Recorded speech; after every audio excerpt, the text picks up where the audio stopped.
falling, but a Benedetta to make it as flashy as possible in the hands of Sapat. On the other hand, we've got a combination. The first time we are seeing Farmus here entering into the land of Dawn.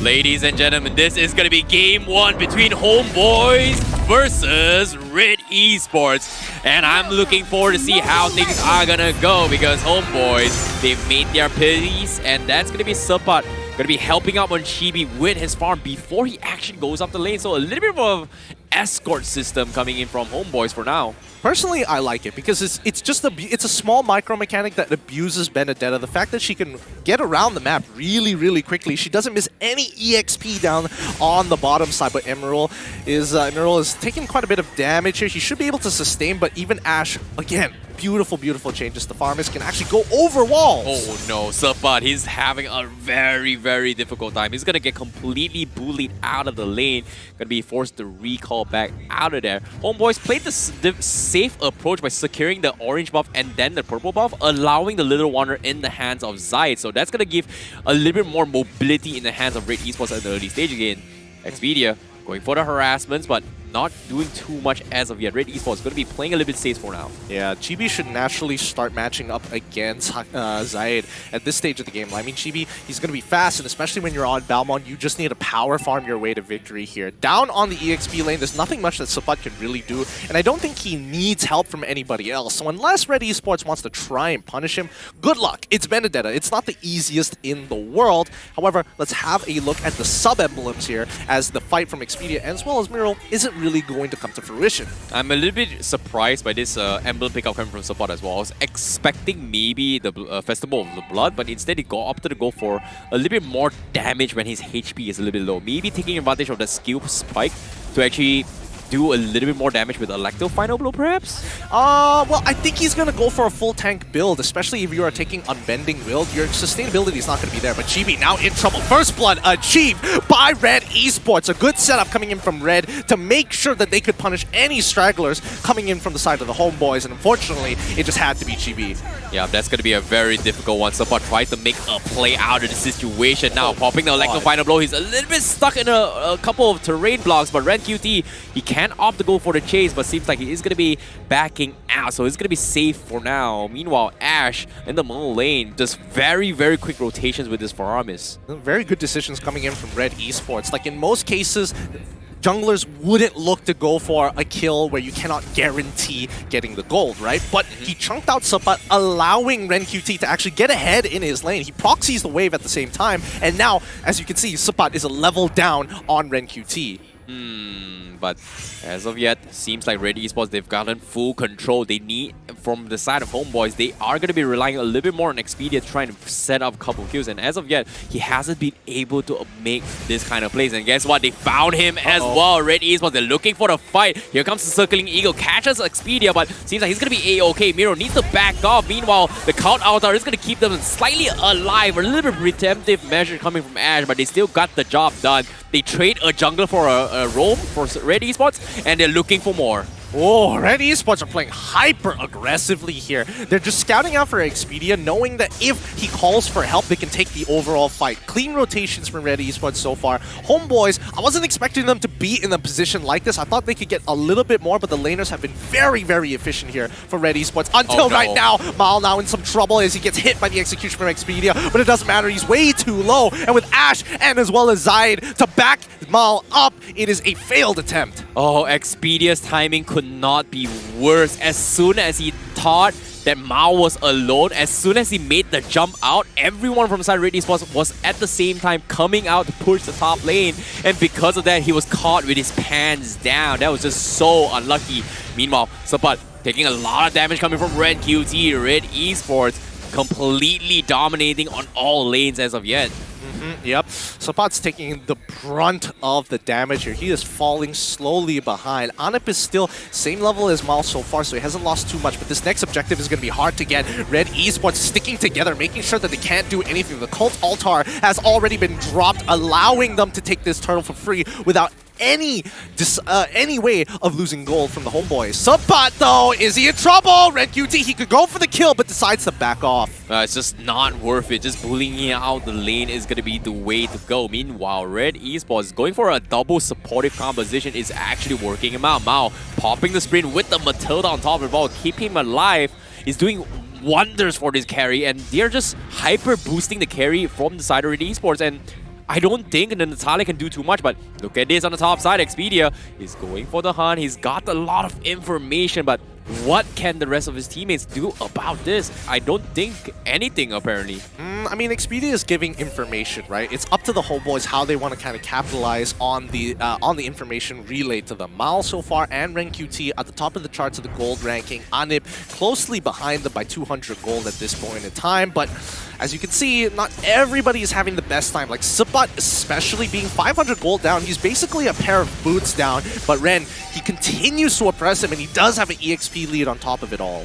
Seems like it's all about buying time. Homeboys, they will be able to scale a little bit better in the later stage of the game, but it feels like Red Esports, they're just playing very defensively rather early. And let's take a look at the items real quick as well, and because as of yet, Red QT, look at him, he's got a very early Dreadnought armor to actually tank his way through against Subbot. It's just very difficult to play against this. Yeah, no, it's extremely difficult. There's nothing much he can really do but just stall the lane as much as he can and minimize the damage he takes. Now, Expedia spots out the potential dive coming up. Anip is playing defensively, but Vince tries to look for the punish with a real one manipulation. They find it, and unfortunately, they can't do anything with a cult altar. Red Esports walk away with a free tier 1 top turret. Oh, that's so annoying. They just needed some sort of kills, and Expedia right now he's hesitating to go for his dives, and as of yet, looks like they are gonna make an attempt against what's Mao, and they go for the dive. The sprint comes in. Mao walks out. They take down Expedia. What a clutch Camiro to save his teammate's life, and now Homeboys, they have to get some sort of trades. Ash is here to say hello, but Red Esports, they still manage to keep Mom alive. The miscalculation coming in by Expedia. Chibi didn't commit his ult because Expedia had executed. Now they lose another turret down on bottom side. Things are not looking good for Homeboys. Is it salvageable? Absolutely doable. But let's look at the AI winning prediction. Whoa! How? How did they calculate this? 2 turtles and now it's 25 to 75? That is the confidence. It's only been 2.5k economy, but it's not set in stone yet. It's only a prediction. Meanwhile, Expedia, they go for the dive onto his Ash. Ash is gonna be taken out. Subbot goes in for the kill. He has Electro blow, but he needs to make a run for it. And fortunately for him, he's gonna be able to escape it. And on top of it, Chibi steals the turtle right under the noses of Red Esports. Wow, nicely done coming in from the Homeboys. They took the initiative this time. They couldn't allow Red Esports to run in, so they dropped it early to create a safe zone that they can play in. Well done by the Homeboys. I think that's a good adaptation for these potential turtle fights. I want to see how Red Esports is going to resolve this in the next 95 seconds. Well, this is the mid-game stage and Homeboys has been looking forward to as well. They've been struggling for quite some time now. With a little bit more items, you can start to see that Chibi as well as Subbot is starting to have this tankiness that they are required to kind of buy time and make space for Expedia to do his thing. But as of yet, Expedia, he's got a long way to go. He's 0-2-2. He hasn't been able to one-shot the supports and the backlines for Red Esports yet. No, not just yet. I think Red Esports are playing a very strong rotational game here. They're going in pairs. They're trading off with each other every single time they move around. They are afraid of Expedia and they want to minimize his effectiveness. Like, look at that. The buddy system is working out nicely. Yep. They have to bait out the count altar once. But here comes the real elimination. They go in for the count altar. And they are going to go in for the full dive, but they get the resurrect back online. And Zayed is going to get taken out. This the amount of damage from Homeboy is a little bit too much. Mao tries to take out Ani and eventually gets him, but he's at 1 HP slide and he slides away from the guiding lane. Subbot is trying so hard to take him out, but the side steps from Mao a little bit too much for Homeboys to handle. And Vince is also gonna fall, and that's gonna be Red Esports shutting them all out. Woo, what a beautiful play coming out from Red Esports. A great outplay coming in from Mal, dodging and sidestepping the dashes from Electo. Subbot has done the work. GB, it might be the next to fall. Ren QT is going to bait him out. Expedia, he wants it, but he knows he can't finish the job. Oh, the Cult Altar coming from Ash, just so difficult to punish, and it's frustrating. The Homeboys, they got the damage, but having a second life is just disgusting. This is like a free immortality for every one of the teammates. I mean, remember, this is just temporary health, right? It's so little, and you would think that, hey, it probably doesn't make a difference, but look at the damage Ash is chunking out in these team fights. He's 22,000. He's literally 4,000 above Ren QT. I mean, Mal is eventually going to catch up when he has the items, as we saw before, but still, it is outstanding. Yeah, I'm a little bit surprised about how Mao was able to navigate this situation, because now the spike comes in, they're going for the snipe, they take him out. As soon as I say that, the curse comes in, the counter has been expanded. Homeboys, they need to disengage. They take him all out, but Esport from behind, he needs to cut the back lines, but he doesn't have the Electro final blow, and that's going to be Red Esports disengaging from that fight. That's 3 ults for 3 ults here. Red Esports, technically, if they wanted to, they could start the Lord early, but they have a lot of maintenance and housekeeping to do in the lanes, especially when you know that you have Esport playing the Benedetta up on that top side. You cannot afford to give him these free towers. Yeah, this is exactly what Homeboys has been eyeing for. Going for the split push pressure. Red Esports got a little bit too confident. Mao has been playing really well, but at the same time, this is the power what Natalia brings to the table, right? One wrong move from the back lines, Mao is pretty much dead. However, Esport, he's gonna get caught out. That's gonna be a downfall for him, and now Red Esports, they are gonna go for the Lord Pit fight as well. Expedia goes in for the snipe, but the counter saves the day, and they are gonna be A-OK. Ren QT doing a fantastic job zoning Homeboys to take the Lord for themselves. Yeah, this is great because Red Esports are utilizing this Cult Altar as a deterrent against the Homeboys. They're saying, hey, it's either you cut through our temp HP or you wait it out. If you wait it out, you lose Lord. And it also works as a secondary safe space for members like Miro, for an example, who jumped right into the backline, technically would have died if not for having to flicker into the Cult Altar and telling the rest of the Homeboys, hey, you want to commit to me, you better commit hard. Yeah, that's going to be a very difficult obstacle, but as of yet, Homeboys, they're struggling, but for now, the biggest obstacle, one step at a time, and that's going to be focusing on the Lord. Ren QT not going to be making it easy. Look at him. He's trying to isolate Anip as much as they can. Meanwhile, Expedia tries to go for the kill. Unfortunately, just a little bit too difficult for him. Yeah, this is a tough spot to be in here, especially with the Lord empowered minions as well. They've gotten quite a bit off it, but again, it hadn't turned into a Voluminous or enhanced version, no matter what you call it. No inhibitors have fallen. Mal recently purchased a Winds of Nature. With this Winds of Nature, he's going to be able to survive a little bit more as well. So not going to be an easy thing for Expedia to actually do unless they get the one-shot silence right after from the get-go. If not, the Winds of Nature is pretty much going to be popped off, and I don't think Vince can do too much in this situation as well, because as soon as it pops real mutation, Ash is going to be there to provide assistance for the rest of the team. So this is a difficult job for Vince right now. Well, I think Vince, as of yet, right? Yes, his ultimate is kind of negated for now, but the question is, how long will it take for them to scale? Because Red Esports, with the lead, with the 5K lead they have, it's not impossible to turn over. If it becomes a 10K lead, I think then it becomes a little tough. But at 12 minutes into the game, Homeboys just need to hold on for another 4 minutes. When Vince gets his third item, that's when Red Esports is going to have a problem. Yep, Expedia already trying to go in for the cut waves as well, and Miro, no! Oh, Mao, the counter is going to keep him alive. Down to the last pixel as well. Right at the sides, and Esport will get the kill. And that's going to be him going for the price as Homeboys finds a pixel perfect moment to take him out. Oh, that's got to be the worst. That literally is the worst. Mal getting isolated for jumping way too far. A commitment with the Cult Altar as well. Let's look at the Lord push advantage. Again, they were able to get a lot of structural damage, but in terms of gold and EXP earned, that's not bad. 2.8 at this stage of the game. Still at a 5K goal lead.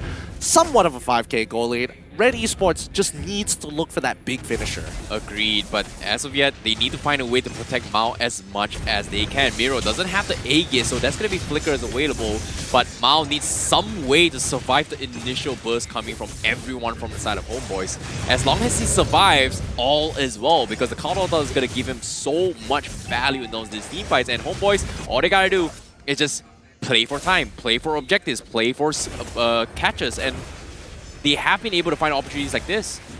Yeah. And if they keep finding it, Red Esports might actually lose the game. Nah, Red Esports is just a little bit better on the macro sense. Look at the top side; it's already shoved in pretty hard, and that wave is going to stack. When the next one crashes, it still should be a pushing wave towards Red Esports' favor. So they've got a deterrent here, and Homeboys need to make a decision right here, right now. Do they take this fight? Do they try to bait something out? If they can bait the Cult Altar, that would be great, but how do they disengage? Yeah, they are very afraid of Expedia. Look at him, Expedia going for the back lines. He wants to go in for the snipe on the Mao. He's waiting patiently. As soon as he comes, they take him out. That's going to be Mao in the equation. Electro final blow zones out red. The countouts are not able to save them all, and they're all stuck in a corner. The damage has been done, but the countouts gives them the second chance, and that's going to be the disengage coming in. And Homeboys are very happy with that pickoff. What a great synchronization between Expedia and as well as Subbot. Subbot jumping right in, Expedia starting off the engagement onto Mal. Both of them using their executes to ensure Mal's death, and with a lot of damage, a lot of just DPS being taken away from Red Esports, they are just left with Zayed, who can only burst one person down at a time. Yeah, that's going to be a little bit difficult on Ash. He's got to be wary of his ultimate timings. He's got to be a little bit quicker when it comes to saving him out, because once they hit really, really hard. Homeboys taking this advantage, equalizes the economy, and this time they are going to get a little bit more objectives out of it with this Lord. Yep, with the Luminous Lord, it has the passive to push through that 5k gold lead. We were talking about it. Absolutely gone now. It is now down to a 300 to 500 gold lead, and Homeboys could easily start cracking and thinking about the outer turrets. They already got bottom tier 2, and now it's just mid tier 2 left. Patience is gonna be the key. Red Esports, they need the big jump once again, and as of yet, Homeboys just pummeling their way through. They need to find a way to make sure that Mao doesn't get picked off once again. And currently, we did see an itemization from Mao. Full 5-man items, damage items, but no defensive items up on him. So that's gonna be a worrisome bunch for him. Yeah, that is a little bit worrisome, but I don't know. It's really going to come down to the precision of these team fights, right? Red Esports, it's about timing and how they protect their main carries. And I think Mal and Ash have to really work in tandem with each other, because if we're looking at damage, RenQT's still on top for his team, but Chibi caught up so very quickly despite the rough start that he got. How? Just how? His 1, 2, and 4, his top goal ranking, he's been farming really, really quickly. And this is the Chibi that we've known him for the past few seasons. No matter what, he's going to be able to top GPM, and I just don't understand how he does it. It's crazy. I mean, he didn't decide to take Demon Slayer this time around. He made sure that he is obtaining more gold per camp, because he knows he can power farm faster than most junglers in the game so far. But here we go, Expedia now scouting out for information, with the rest of Red Esports just waiting on the top side of the map in case they see that exclamation mark appear above their heads. It's all about the waiting game. It's all about patience. They know how annoying Expedia is. But as of yet, Homeboys, they have a rough idea where Red Esports is, and that's going to be on the top side. But as soon as they sound Matilda, look at this. Expedia is turning his focus down on the bottom side. They want to take them all. But before that, let's talk about the Lord advantage. Now, this is a significantly better Lord push advantage compared to Red Esports' initial tempo. Let's also remember that it is a Luminous Lord, so they almost guarantee a single turret. With 4,000 gold earned, now eventually pushing up to 1,000, that's almost a 5,000 gold turnaround for the Homeboys. Homeboys now with the Lord Pit coming up. This time they are going to be on their ends to try and bait this out, but no reaction so far coming from Red Esports yet. Chibi going to be zoning them out. Miro going to be opening up the map, check things out, but seems like they are going to concede the Lord Pit and go in for the reset, but here comes the force fight. Let's see how they're going to commit to this. Miro so far taking way too much more, way more damage than he should. With Immortality up for him, he's a little bold, a little brave, but Expedia, they're looking for him. Where is he? Where is this Natalia? Mal is going to stay very close to Ash in case the Cult Altar needs to be procced right now. But again, the baiting game continues. They still are looking for these linchpins, these opportunities to get into the fight. Yeah, and as of yet, Homeboys, they realize that there's a lot of immortalities coming from Red Esports on top of the Cult Altar. Meanwhile, Homeboys only got, I think, 1 on Serpat as well as Chibi, so that's not enough to actually go in for the body trades here. But Expedia, look at him. Playing very, very patiently. He's been looking for the right target, but he can't seem to find Mao yet. He roughly has an idea, but Ash is sitting right beside Mao, making sure forcing Expedia to go in for this fight is going to be his mistake for now. Yep. Once again, GB can almost guarantee a Lord take here with his ultimate, the lethal counter, as well as the retribution. It's more than enough bad damage. They're looking to burst it down. GB, he goes away, but can he commit to it? Yes, he finds it as the Cult Altar is pushed. They're running straight into the real world manipulation. They don't care. They have to take this full fight. They've lost the Cult Altar, and now everybody is on the run. Top wave already crashing in. Red Esports misses the timing. Yep, and then look at this, Expedia. He's gonna go in for a couple of fights. Red Esports, they didn't exactly lose too much. We're very surprised that Homebois was able to get out of it scot-free. And look at the zones coming in. Vince is gonna try and bully Red Esports in towards the base. So as of yet, seems like Red Esports, they definitely dropped the ball in that fight. I think Homebois just played it really well, right? They pulled it through, they delayed it as much as they can, they were trying to bait out a reaction from Red Esports, and right up till that final moment, Homebois were waiting at the last second to make a call. With the damage dealt from Vince, crazy, but look at that, the AI now turning over. Interesting, where have I seen this before? 48% for the Homebois versus 52% for Red Esports. Well, our AIs are doing work, but as of yet, Red Esports, they're going to be having the Lord knocking on the door, but no big Electro final blow coming from Sunfun forces the counter out. They're all stuck. The real elimination catches them all. Red Esports, they're so slow. They're stuck, and Red QT might be the sacrificial lamb as Homebois has to take them out, but Red QT gets saved by the gliding wind, and Red Esports still prevails, but they still lose all their outer inhibitor. And as of yet, Miro will be picked off, and that's a big catch coming from Homebois. The Homebois crowd fans here are screaming for their team as they are looking to end this here against Red Esports. One man down, no inhibitors to protect them. Homebois, can they close this out? It looks like Red QT is already down. They find Cyan. Ash is still holding on, but he's seeing his members down one by one. A double kill as Vince has scaled. They end the crystal. That is going to be the Homebois taking game number 1. GG, well played.